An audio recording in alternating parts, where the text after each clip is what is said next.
Okay, so our next session will be by Stig Bakker, Director of Business Development at Altera Infrastructure. Stig has more than 30 years of experience within the oil and gas marine industry. Stig has been Global Director of Sales and Business Development at Wärtsilä, Sales and Marketing Manager for a FPSO leasing company, and at Aker Cavanagh for 18 years, where he had held positions such as VP Front-End Services, VP Business Development, and Country Manager for Brazil. Stig will be sharing with us on how FPSOs can remain relevant through this energy transition.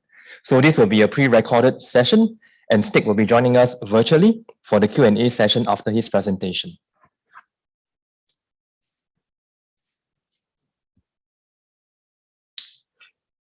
Thank you for the introduction and good day to all you guys in Singapore. It is good to attend the FPSO World Congress again, though I would have preferred to attend in person. I also have to mention that my presentation was recorded just after the UN report came out, hence I have not been able to include any findings from the report in my presentation, though I'm sure that the subject of this presentation actually is more important now than before the report came out. And the title of the presentation is Fronting the Low Carbonization of FPSOs Alongside the Energy Transition. And I have divided the presentation into four main parts: setting the scene, decarbonization of the FPSO business, Altera's roadmap to a sustainable future, digitalization, which is a very important part of the decarbonization, and finally some closing remarks. So let us get started with setting the scene. And let us start with Altera's vision, which is very much aligned with the energy transition and how to ensure decarbonization of the oil and gas industry. And in Altera, we say that through teamwork and innovation, we are shaping the infrastructure of offshore energy, leading the industry to a sustainable future. We believe we have some of the elements which are required to achieve a sustainable future in the energy business, and we will continue to be part of developing the elements which are still being advanced to ensure a successful decarbonization of our industry. Innovation have always been an important part of the DNA in Altera. From the early 80s, where one of the engineers was looking out of the windows at a tank at display at the local castle and got the idea of an internal turret. And from there, we developed the Petrojarl 1 FPSO, which still is in operation in Brazil. To the two projects we have today, the E-Shuttle design, where the CO2 emission have been reduced 40% compared to a conventional shuttle tanker, and the Stella Maris carbon capture program. Both concepts are a very important part of Altera's contribution to the energy transition and the decarbonization of our industry. So what will the hydrocarbons' role in the energy transition be? We know that the world needs energy, hence we need to find a way to navigate between reliable energy supply, which today is heavily dependent on hydrocarbons, and at the same time find a solution for decarbonization and for installing new renewable energy sources. To understand hydrocarbons' role in the energy transition, we need to take a look at the primary energy supply by source. There are so many different projections today, but what I have taken here is a projection from EEA, and it is a sustainable development scenario. And we can see that it clearly shows that even in a sustainable scenario, the hydrocarbon will play a significant role in the energy mix up to at least 2040. Today, the hydrocarbon represent approximately 80%, while in 2040, it will still represent about 60% of the energy. The question is then, will the existing oil and gas development be able to supply the required hydrocarbons, or will new developments be needed? And this slide here actually shows the supply from existing field development, that's the colored area, and free demand curves. And we see that there is a significant gap for all free demand curves. This gap needs to be filled with supply from new oil field development, again demonstrating that the development of new oil and gas field has a role in the energy transition. Then we need to ask ourselves if FPSO solution will be part of filling this gap. And for that, we need to look into if we actually can decarbonate our industry.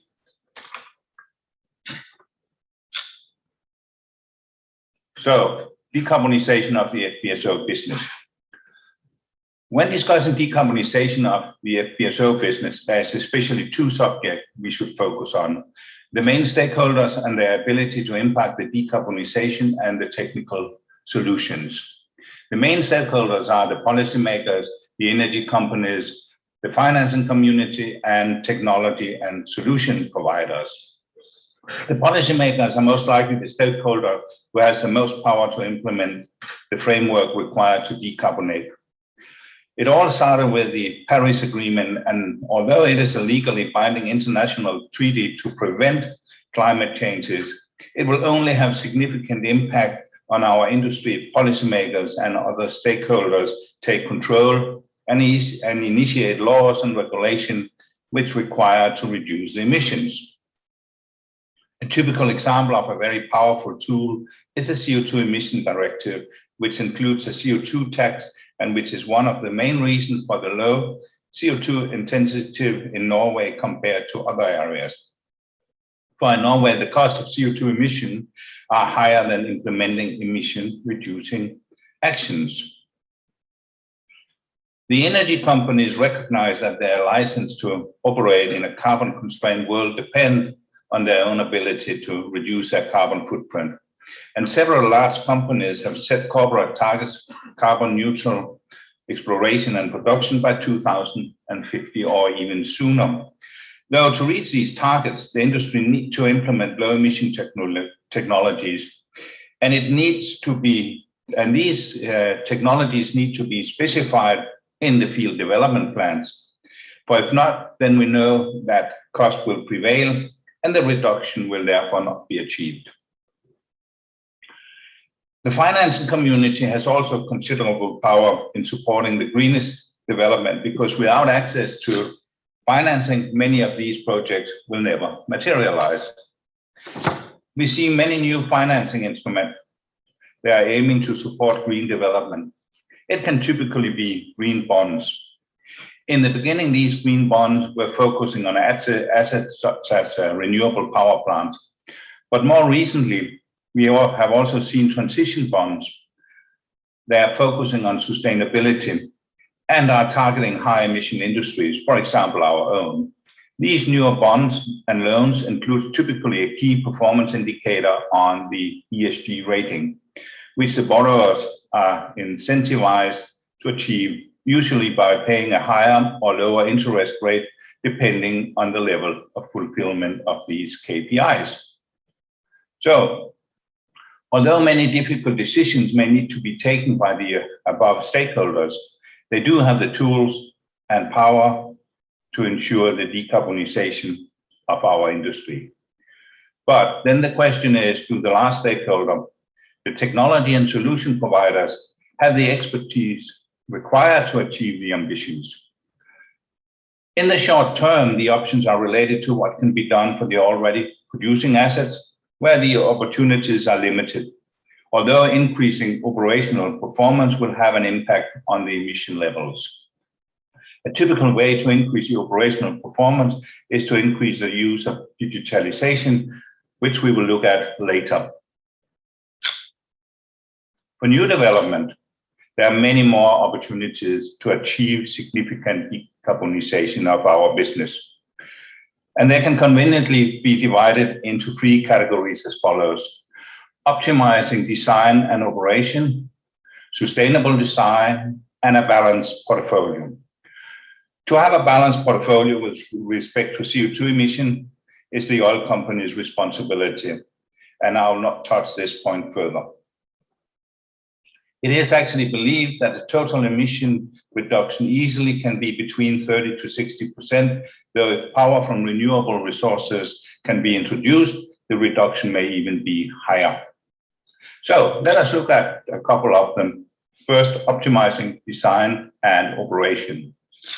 Optimizing the design and operation is a low-hanging fruit, which easily can be secured because of a lot of technology is available, well proven, and can be implemented globally without any significant cost. And it will typically comprises that we are optimizing the energy use and the efficiency, for example, by introducing combined cycle, which may reduce the emission with 10% compared to a single cycle. Also optimizing operation through digitalization and electrification. For example, how do we run our power generation on board the FPSO? And do we include, for example, variable speed drives, which all can have significant impact on the fuel consumption and therefore on the emission level. Let us look at sustainable design. Today, there's actually many sustainable designs options already, and I'm sure that new will be developed to make the oil and gas production even less emission intensive. Some of these are not yet proven and may not be cost effective, though others have been introduced and are in use already. The sustainable design includes solutions such as recovery and reuse of WAP and closed flare system, which already have been introduced on many FPSOs. Electricity produced by renewable resources, for example, power from wind and/or waves. Here we find typically electricity from shore and locally produced wind through wind turbines. Electricity from shore is not a new concept. It has been applied both in the Middle East and in Norway, and electricity from offshore wind turbines is in the piloting stage. Carbon capture and storage offshore is in the development stage. However, several concepts are now being promoted for use offshore, even that they today are expensive and also uneconomical. But I'm certain that, for example, a CO2 tax will make such concept much more interesting, and then the price will also be driven down. It is our intention in Altera to offer the concept as a part of our portfolio as soon as the technology is advanced enough. Hence, we can now conclude that technology is either available or being developed to support the decarbonization of our industry, and that the ambition of the industry can be achieved. So let us look at Altera's roadmap to a sustainable future. Altera has 3 pillars in its roadmap to a sustainable future. Implementation of state-of-the-art emission-reducing technologies, where we look at both optimization and sustainable technologies. Operational excellence and digitalization, which for years have been a cornerstone in the operation of our FPSOs. And finally, also a clear focus on the carbon capture and storage market, where we are the owner of the infrastructure for our concept, the Stella Maris program. Focus on these 3 pillars allow us to impact not only scope 1 and 2, but the Stella Maris project also allow us to impact scope 3 related to the life cycle emission. And it is important for us to make the use of oil and gas more sustainable. And it is not enough to focus on the emission during the production. We have to reduce emission from the entire life cycle. So let me take you through some of the pillars. First, implementation of emission-reducing technologies. Altera is a member of the Low Emission Group headed up by SINTEF Research Institute in Norway, which main objective is to develop technologies and solutions needed to reduce offshore greenhouse gas emissions on the Norwegian continental shelf. However, these can of course also be used globally. In addition, Altera also have an internal program for development of new energy efficient FPSOs, where the technology and solutions developed in the low emission program will be implemented, but it will also be developed from what we already have in Altera. And here I have to mention our Knarr FPSO. But the Knarr FPSOs was actually Altera's first low emission FPSOs, where both close flare and VOC recovery was installed. And in addition, now is also prepared for receiving power from external supplier, for example, from shore. We are also piloting DNV's new class notation F8 for new projects with the aim to reduce GHG emission. The Stella Maris program. The Stella Maris program is a joint industry program with the main aim to transport and inject CO2 into saline reservoirs offshore. It is a project where we can utilize our experience from both the FPSO and also the shuttle tanker business. The project is being developed with input from all the major stakeholders in the carbon capture and storage industry, including policymakers. And Altera's plan is that we will act as a one-stop shop from collection to injection and storage. And our intention is to have the first one up running in 2025. So that leads us to the last point on the agenda, digitalization. Digitalization in Altera is not new. And some of the programs we have, for example, the barrier dashboard, has been implemented and are in operation on many of our FPSO. It is an essential part of Altera's operational excellence strategy, and it will not only reduce emission, but also have a significant positive impact on OpEx cost, uptime, and last but not least, safety. And this is actually achieved by identifying, testing, and implementing new technology, actively change the way we are working, increasing the use of remote support, and make decisions based on data. To ensure that the programs are providing value to both our customer and to Altera, we initiate after desktop screening pilot test program on board the FPSOs. And first, after a test period, we will verify if the program brings enough value to be implemented on other vessels, both new and vessels already in operation. Hence, digitalization programs are not only implemented on new vessels, but also on the existing fleet. And we have divided our strategy into three main programs: bridging the physical and digital, smart maintenance, and remote capabilities. And let us look at one sub-program for these three main programs. First, the Connected Worker program. The main idea behind the Connected Worker program is to empower our field workers by data availability and digitizing the work processes. That actually means that we need connectivity in all areas of the vessel to streamline work processes and also to reduce operational risk. The main value driver include improved workflow efficiency and safety and operational risk reduction. Though it should also be mentioned that the connectivity is important for many of our digitalization programs. One of the sub-programs in the Smart Maintenance program is drone inspection. It also started as a joint industry project with several companies involved. In the beginning, we focused on tank inspection, which was a combined drone and picture recognition program. Though today, we also use the drones for inspection of, for example, flare stack, crane booms, and also to inspect coating condition of the hull. The main value from the drone inspection included, but is certainly not limited to that. We, for example, do not need scaffolding, which both increases safety and require reduced manning on board the vessel. And it also reduces the time to execute the actual task because, of course, we don't need to put up the scaffolding. There will be minimum people in tanks or at high level, which from a safety point of view, a very significant improvement.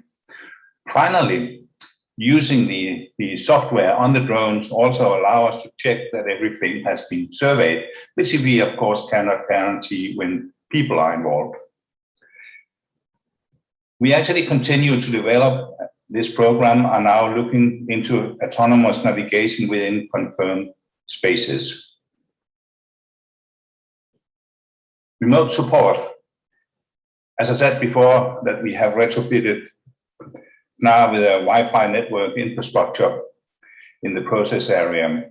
And that actually also enabled the crew to use certified mobile devices to make Teams calls, to do remote audits, calibrations, commissioning, or to receive remote support from vendors while standing in front of the equipment out in the field. With this, we do not save only a lot of traveling, considering suppliers and vendors do not need to come on board, but it will also increase the uptime because, for example, breakdown can either be avoided or solved quicker.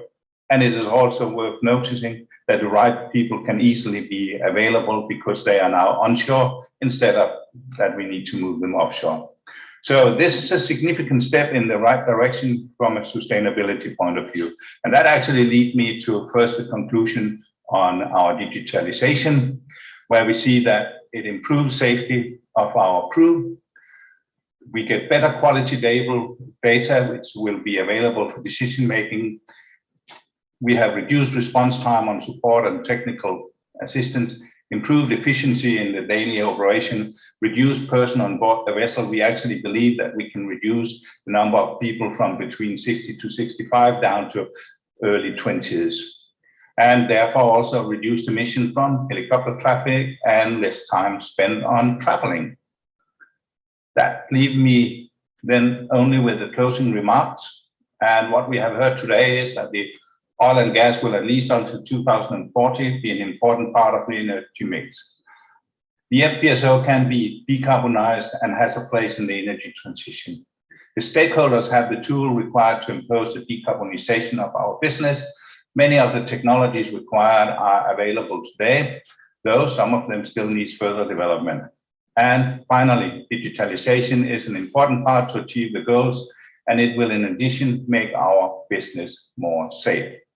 So with that, I am finished with the presentation, and thank you very much for listening in. And if you have any questions, I'm available. Thank you very much.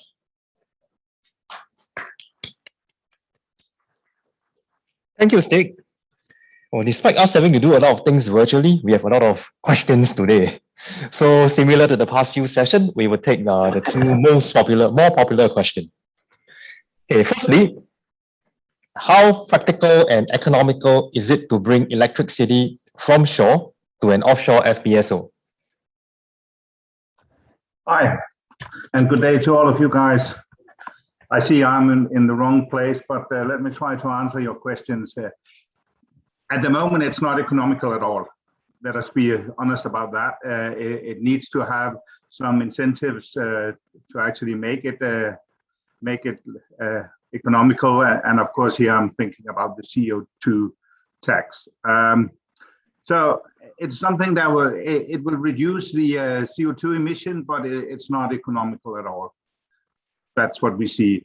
We have it in a few places in Norway, and we do see that it put on a lot of let us say cost on the break even. But then again, many of these projects have a break even in the order of between 30 and 40 on the barrels, US dollar per barrels, and we're a price of 65, then we ask ourselves if that's not the right way to do it. But of course, the next question is then, will it, it's only good if we get it from renewable sources. And of course, one of the things here is in Norway, we have the power, hydrogen power, the power from water. So yes, there it is. Let us say maybe not economical, a good thing, but for sure for the environment, it is a good thing. Hey, thanks. And your second question, we would like to understand any case study that has been done on the impact of CAPEX due to decarbonization of FPSO by implementing various measures like design and operation optimization, implementation of renewables, etc. If we start on talking about the let us say the operational optimization, of course that have a direct impact on the OPEX. and that's for sure something that where we see a saving. I cannot give you a number as such, but what we have seen is that many of these things with optimization and digitalization we have executed during the last 18 months, for example, because we were not allowed to get out on our FPSO. Of course, that is an incredible savings in the fact that less downtime, we don't need to transport people out. So that for sure have an impact. When it get to, let us say, implementing the technologies, then in general, that is not something that give us a direct saving. Again, it gives us saving due to the emission, but it doesn't give us any saving from a cost point of view for the time being. But let us see how that will develop during the next years. I think maybe we have time for one more question, and this is more specific to Altera, I believe. Please share any recently implemented major carbon capture and storage project, offshore and onshore, and its future trends and prospects. Yeah, here we see that offshore, the one that have been implemented is, for example, in Sleipner, where they took out the gas from the CO2 from the gas, and that has been ongoing for 25 years. But we haven't seen any yet offshore where they actually take the CO2 out of the exhaust. But of course, we hope that will come in the future. We do see that more and more CO2 injection projects are developing. Even last week, we saw a new project coming in Houston. I think it was Talos Energy that got a huge contract for actually store CO2 in reservoirs, onshore reservoirs, I have to say that. So this is really just on, let us say, starting point. I also think it actually was Malaysia, and I know that Korea has also come a long way, but it's all in the starting point. And we haven't seen any for, let us say, capturing from exhaust yet. We know that there is a couple of companies that are working on the technology, but of course it is expensive, and it put on a lot of weight, around 3,000 tons onto the FPSOs. So it will have a cost impact. Okay, thank you, Stig, and hope you have a nice day ahead.